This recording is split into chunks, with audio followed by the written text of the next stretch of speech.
Volkswagen qui envisage pour la première fois de son histoire de fermer carrément des usines en Allemagne. On a également des ventes de voitures électriques qui se tassent à la fois en Europe mais aussi aux États-Unis, donc une industrie automobile européenne, on peut en parler, qui semble dans la tourmente. Bonjour Jean-Marc. Bonjour. Jean-Marc Vittori, éditorialiste aux Échos. Content de vous retrouver pour cette nouvelle saison.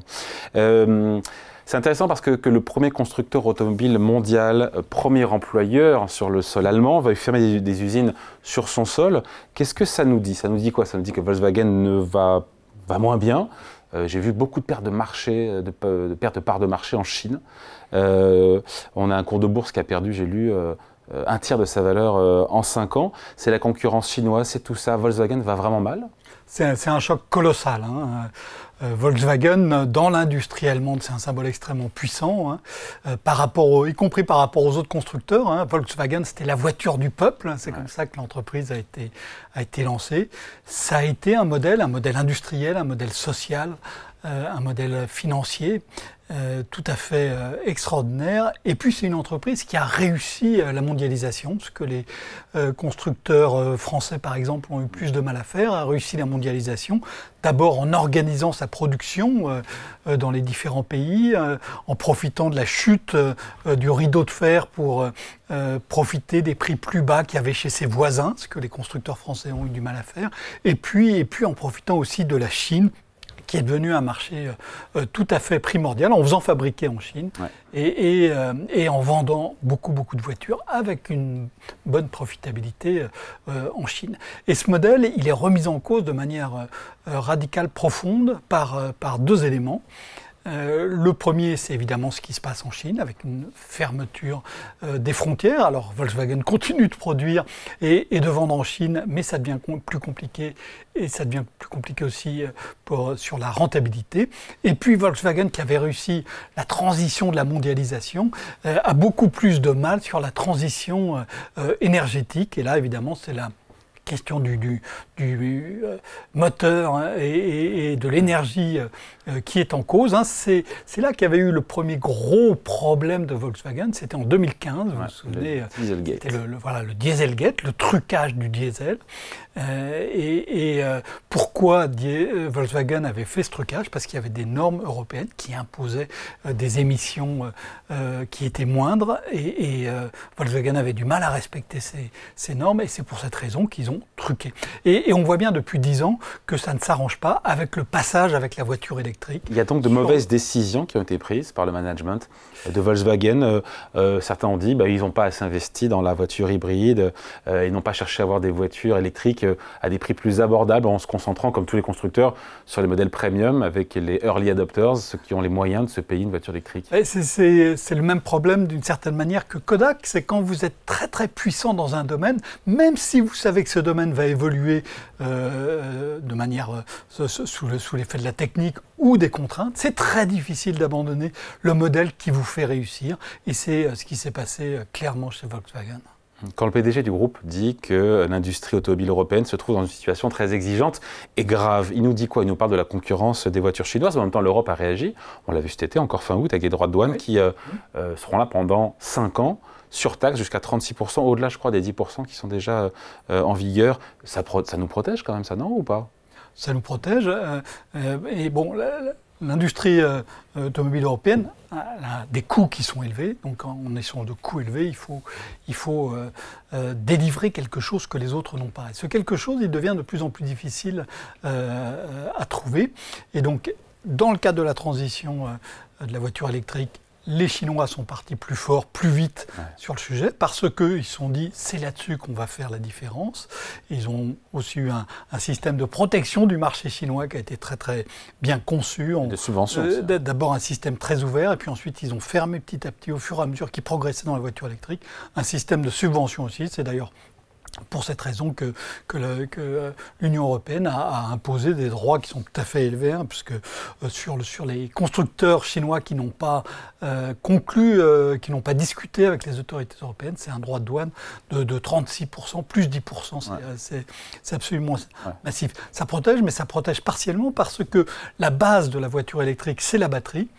Et les Chinoises. Et les Chinoises. Et les Chinois ont là-dessus, pour l'instant, une avance qui est tout à fait phénoménale. Un constructeur chinois qui réfléchissent de plus en plus et qui annonce également des usines en Europe. On en a vu BYD en Hongrie, en Espagne pour, je ne sais plus qui était le constructeur, mais voilà, avec une volonté d'assembler un bout de la voiture sur le sol européen. Et donc après, les droits de douane, il ne marche plus. Hein. Oui. Et puis, il y a la question de la batterie qui est toujours pas réglée. C'est 30 ou 40% de la valeur d'une voilà.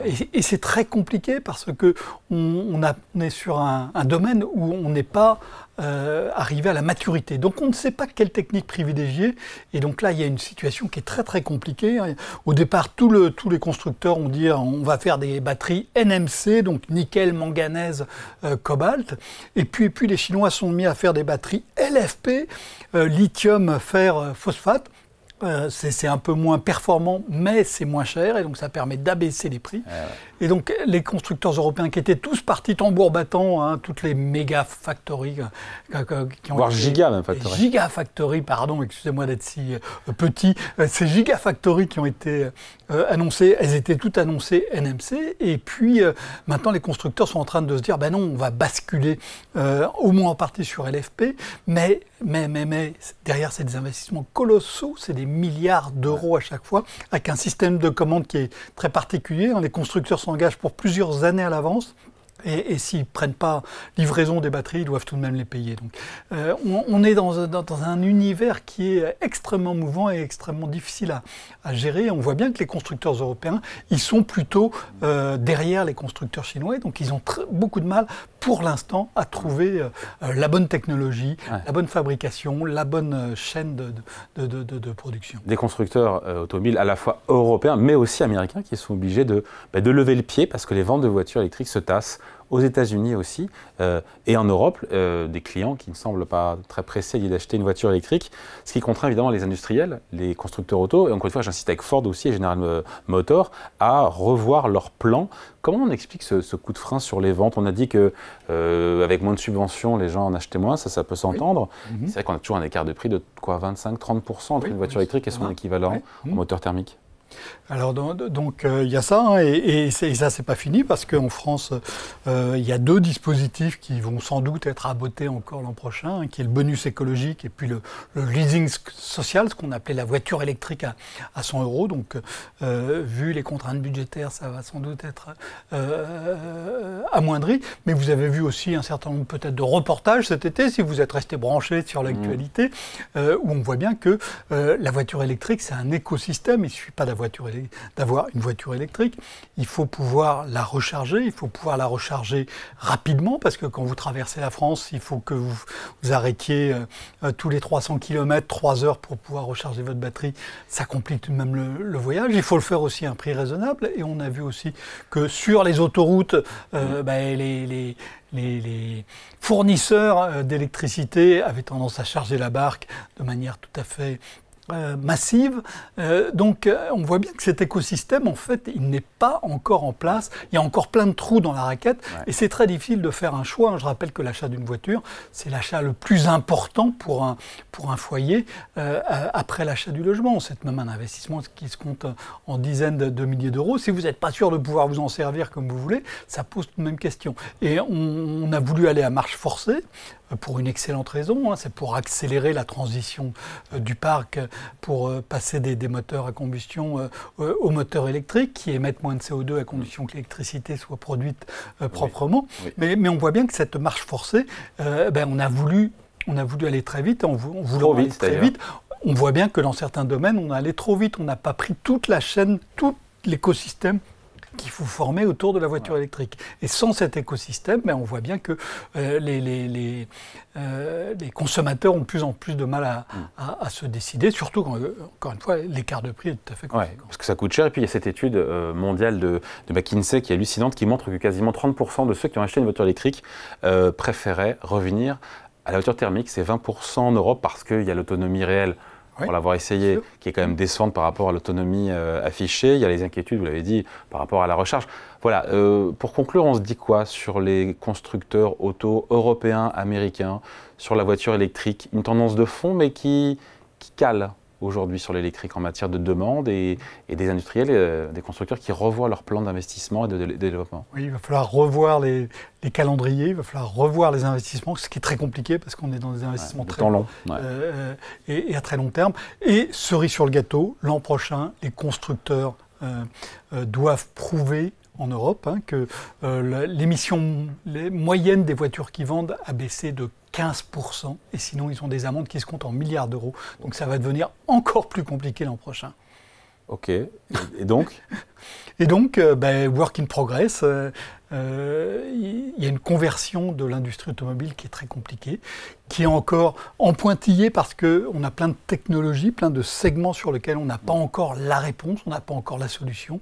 Et donc, on va être dans une zone compliquée pendant encore au moins une décennie. Ouais. En tout cas, sur l'électrique, j'ai vu les chiffres en France, il y a un essoufflement aussi. La part de marché était de 17% sur les ventes de voitures neuves. On est passé à 15%. On est passé à 15%. Oui.